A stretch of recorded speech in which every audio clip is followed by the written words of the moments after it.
السلام علیکم ورحمۃ اللہ وبرکاتہ۔ اعوذ باللہ من الشیطان الرجیم، بسم اللہ الرحمن الرحیم۔ توبہ اور اس کی شرط ہے۔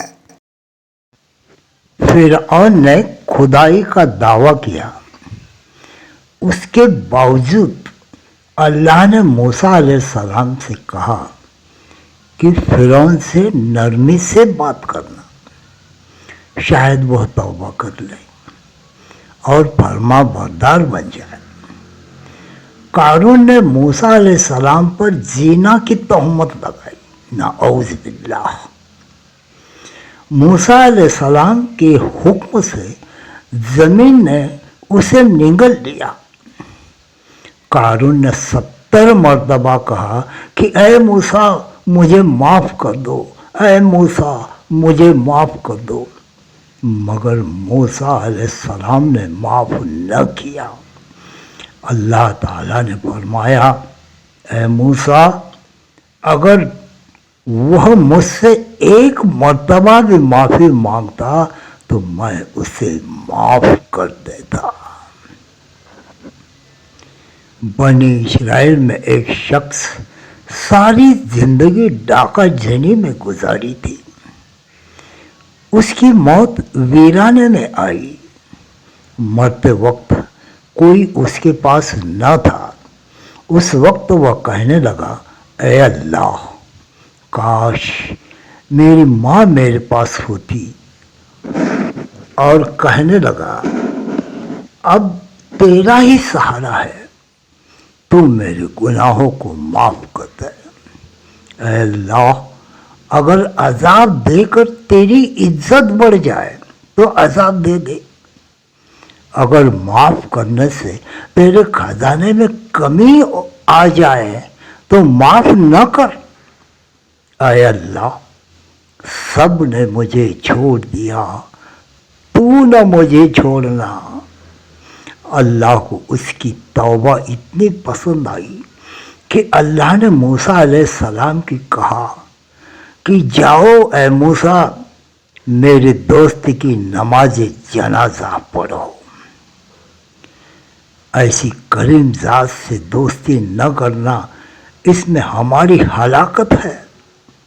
لہذا آج ہی سچی توبہ کر کے اللہ کے دوستوں میں شامل ہو جاؤ۔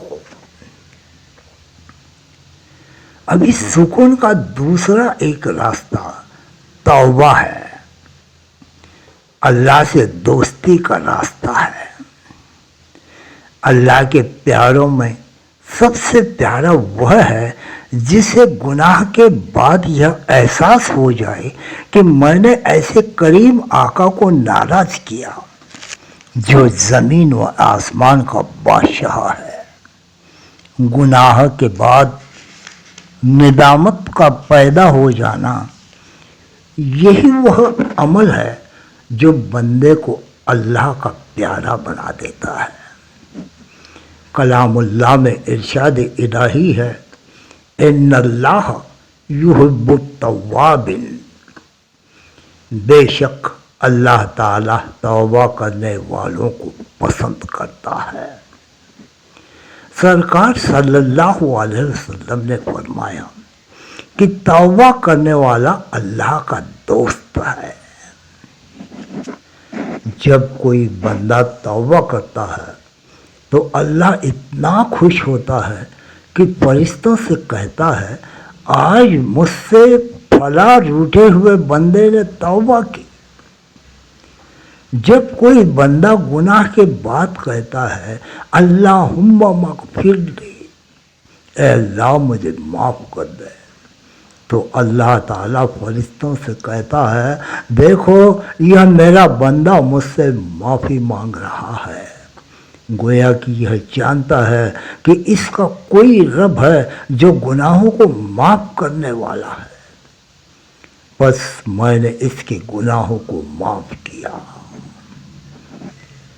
حضور صلی اللہ علیہ وسلم نے فرمایا، گناہ گار بندے کی توبہ پر اللہ تعالیٰ اس قدر خوش ہوتا ہے کہ ایک پریشان حال مسافر جس کی سواری ریگستان میں گم ہو جائے اور اچانک اسے سواری مل جائے تو اس شخص کو سواری ملنے پر جتنی خوشی ہوتی ہے اللہ بندے کی توبہ پر اس سے کئی زیادہ خوش ہوتا ہے۔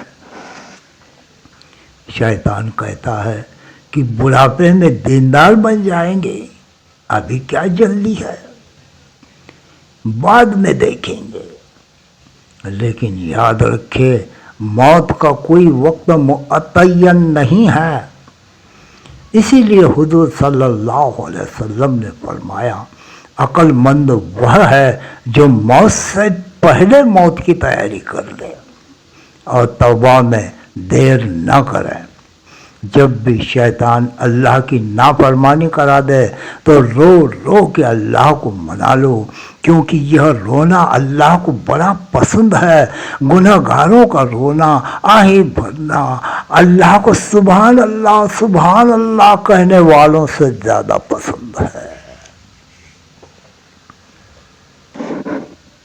توبہ کی شرطیں بھی ہیں، توبہ کی 4 شرطیں ہیں۔ ایک پہلی شرط ہے گناہوں کو چھوڑ دینا، یعنی فوراً گناہ کو چھوڑ دینا، جو کام وہ گناہ کے کر رہا ہے اس کو چھوڑ دینا ہے۔ دوسرا گناہ پر نادم ہونا، یعنی اس سے ہٹ جانا اور اس سے گناہ کرنے سے رک جانا، اس کو برا سمجھنا۔ 3 آئندہ گناہ نہ کرنے کا عہد کرنا، یہ ٹھان ہے کہ میں یہ فلاں گناہ کبھی نہیں کروں گا، یہ تیسری شرط ہے۔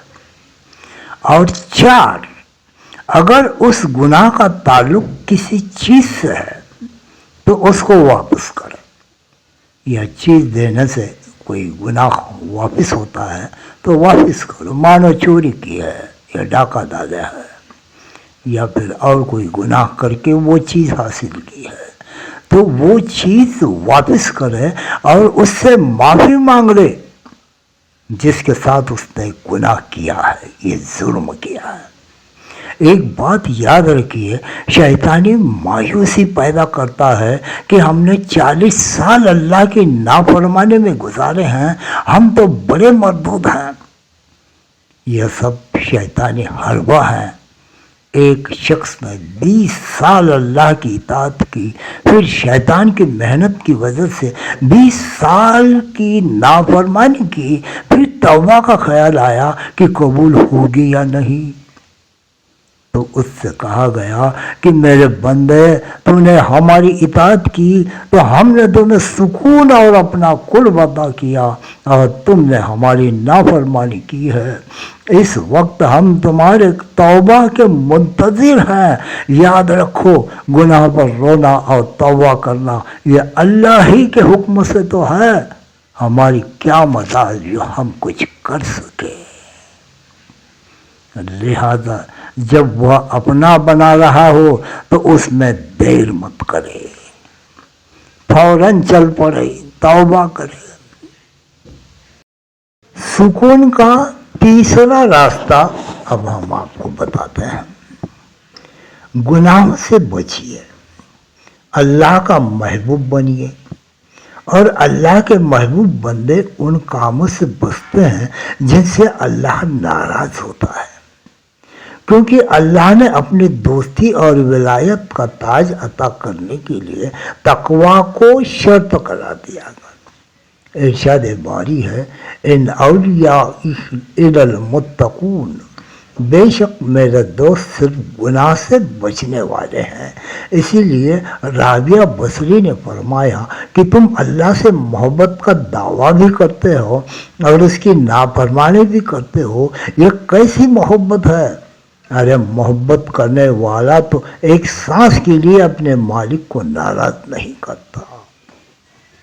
ابراہیم ابن ادہم رحمۃ اللہ علیہ ایک غار سے گزر رہے تھے تو کوئی کہنے والا کہہ رہا تھا تیری ہر بات کو ہم نظر انداز کر سکتے ہیں پر تیری بے رخی ہم برداشت نہیں کر سکتے۔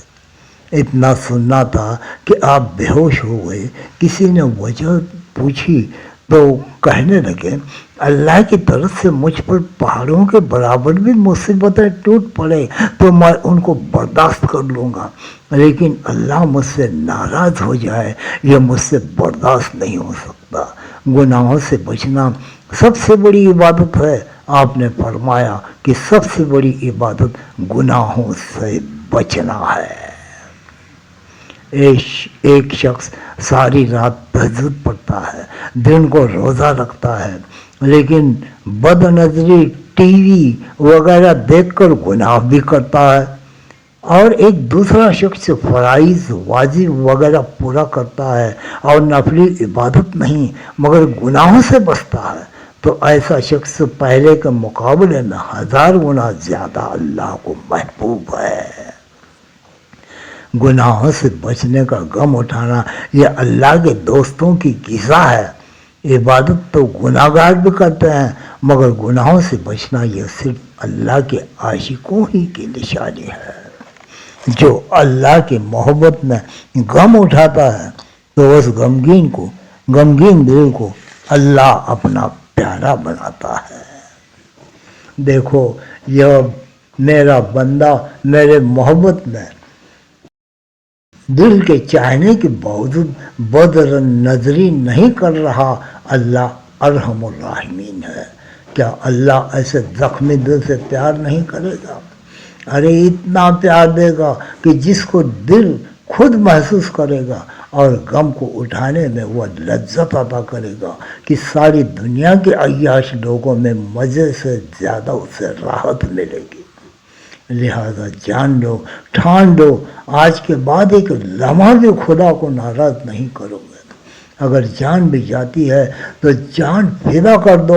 مبارک ہے وہ جوانی جو اللہ پر فدا ہو۔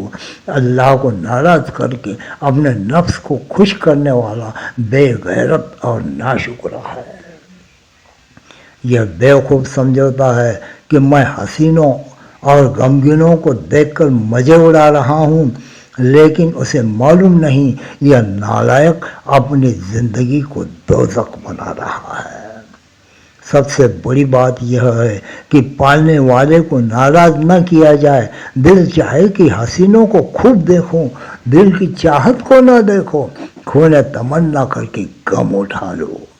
دنیا میں کتنے عبادت کرنے والے ایسے ہیں کہ ہر وقت عبادت کرتے ہیں مگر گناہوں کی ٹوٹیاں کھلی رہتی ہیں۔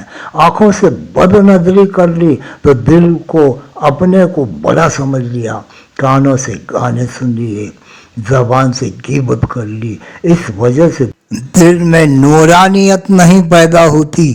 اپنے دل میں اللہ کا نور جگائیے۔ اللہ تبارک و تعالیٰ تمہیں اور مجھے بھی یہ توبہ کے جو طریقے بتائے گئے ہیں وہ کرنے کی توفیق عطا فرمائے اور ہماری زندگی کو ایک نور سے بھر دے، اس دنیا میں بھی، اس برزخ میں بھی اور اس آخرت میں بھی، انشاءاللہ۔ اللہ حافظ۔